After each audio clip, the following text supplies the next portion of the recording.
और इस बीच बड़ी खबर आपको बता दें, यूक्रेन के अंदर सुमे प्रांत पर रूस का बहुत बड़ा हमला हुआ है। एक ही दिन में सुमे प्रांत के अंदर 248 धमाके हुए हैं। यूक्रेन का यह दावा है कि एक ही दिन में रूस ने 26 हमले किए हैं, जिसमें सैकड़ों की संख्या में धमाके हुए हैं। पुतिन हमेशा कुछ ऐसा करते हैं कि पूरी दुनिया चौंक जाती है। इस बार पुतिन ने एक ऐसा फैसला ले लिया है कि यूक्रेन ही नहीं, पूरे यूरोप में खौफ छा गया है।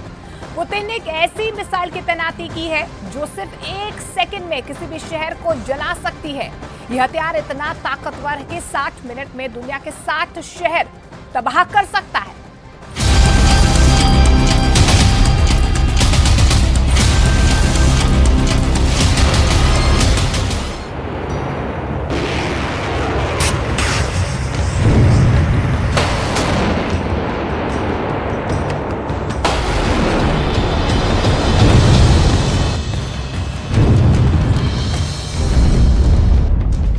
पूरे यूरोप में हड़कंप मच गया है।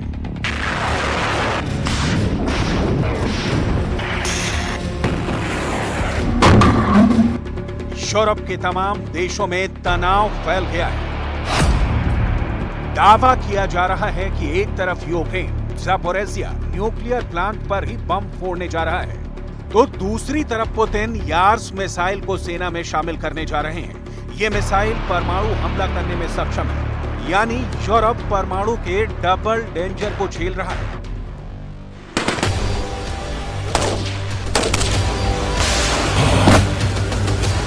ज़ापोरिज़िया पर यूक्रेन ने दबाव बहुत बढ़ा दिया है और यही वजह है कि अब पुतिन ने ज़ापोरिज़िया पर नई चाल चल दी है।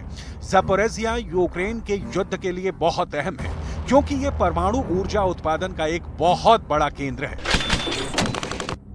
जब युद्ध शुरू हुआ तो पुतिन की आर्मी ने सबसे पहले अपना टारगेट ज़ापोरिज़िया को ही सेट किया था, क्योंकि यहां पर रूस का कब्जा होने के बाद यूक्रेन की हालत पतली होने तय थी। ज़ेलेंस्की भी ज़ापोरिज़िया की कीमत समझते हैं। यही वजह है कि उन्होंने अपने सैन्य अफसरों से साफ किया है कि उन्हें किसी भी हाल में ज़ापोरिज़िया चाहिए।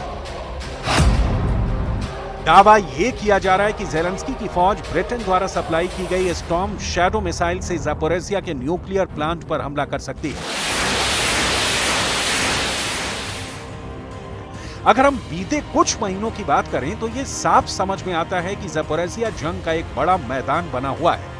रूस ने पहली बार यह स्वीकार किया है कि ब्रिटेन के द्वारा सप्लाई की गई स्टॉर्म शैडो मिसाइलों ने ज़ापोरिज़िया के अंदर व्लादिमीर पुतिन की सेना के लिए एक बड़ी समस्या पैदा की है।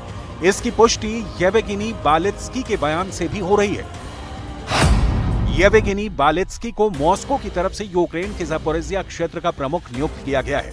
यूक्रेन में ज़ापोरिज़िया क्षेत्र के प्रमुख येवगेनी बालित्स्की ने कहा कि ज़ापोरिज़िया के अंदर स्टॉर्म शैडो हथियार परेशानी पैदा कर रहा है और क्रेमलिन की सेनाओं के लिए अमेरिका के हिमार्स की तुलना में ज्यादा खतरनाक साबित हो रहा है।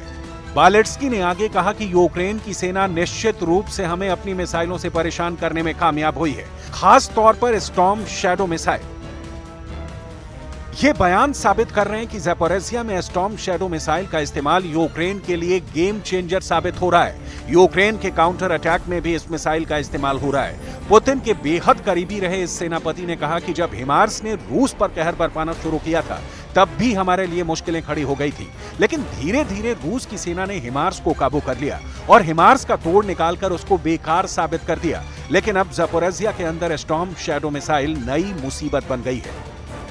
येवगेनी बालित्स्की की बात को काफी भरोसेमंद माना जाता है, क्योंकि सितंबर में बालित्स्की पुतिन के साथ देखे भी गए थे। बालित्स्की पुतिन की टीम के खास लोगों में शामिल है। यही नहीं, ज़ापोरिज़िया के अंदर ही ब्रिटेन से मिले स्टॉर्म शैडो मिसाइल का उपयोग करते हुए यूक्रेन ने रूस के मेजर जनरल सर्गेई गार्याचेव को जान से मार डाला है।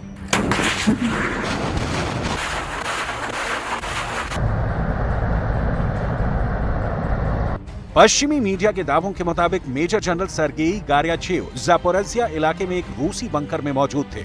इसकी खबर यूक्रेन के खुफिया यूनिट ने यूक्रेनी एयरफोर्स को पहुंचा दी, जिसके बाद यूक्रेन के लड़ाकू विमानों ने ब्रिटेन से मिले स्टॉर्म शैडो मिसाइल से बंकर पर हमला किया। दावा किया गया है कि जैसे स्टॉर्म शैडो मिसाइलों ने धमाके के साथ बंकर को उड़ाया, उसी वक्त उसकी चपेट में रूसी मेजर जनरल सर्गेई गार्याचेव आ गए और मारे गए। रिपोर्ट के दावों के मुताबिक मेजर जनरल सर्गेई गोर्याचेव के मारे जाने से ज़ैपोरिज़िया इलाके में रूसी सेना को बहुत बड़ा झटका लगा है।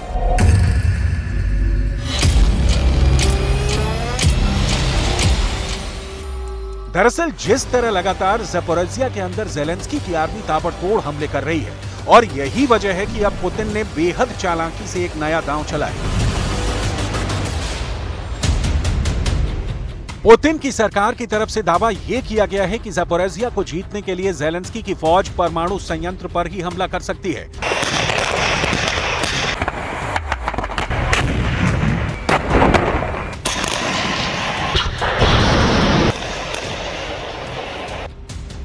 और जैसे ही यह गंभीर आरोप यूक्रेन पर लगा, यूक्रेन बैकफुट पर आ गया और ज़ेलेंस्की की तरफ से यह दावा किया गया कि यूक्रेन ज़ैपोरिज़िया पर किसी भी तरह के अटैक की प्लानिंग नहीं कर रहा है। इसके पीछे रणनीतिक कूटनीति क्या है?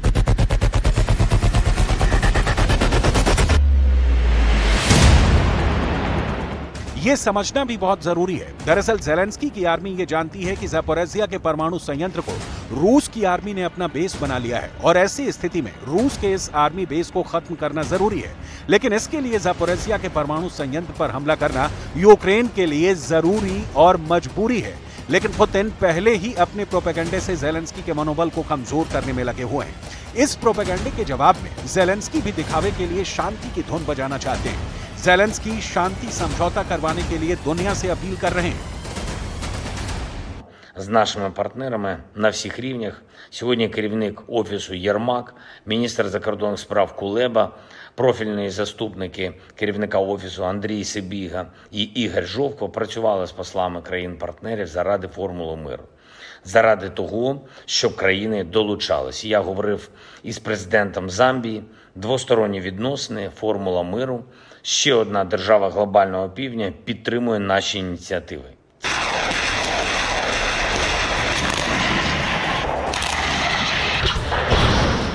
दूसरी तरफ मॉस्को के अंदर भी उस वक्त हड़कंप मच गया जब पुतिन के आवास के पास एक गोदाम में आग लग गई। क्रेमलिन से सिर्फ 6.5 किलोमीटर दूर आग लगने से रूस चौंक गया। गंभीर बात यह थी कि आग 2 वर्ग किलोमीटर में फैल चुकी थी।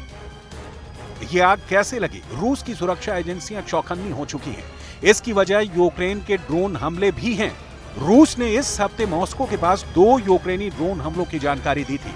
रूस की सेना ने पश्चिमी दक्षिणी दिशाओं से आ रहे ड्रोन को एयर डिफेंस के जरिए मार दिया था। लेकिन जब अचानक आग लगी तो फिर से पुतिन की सुरक्षा को लेकर चिंताएं खड़ी कर दी।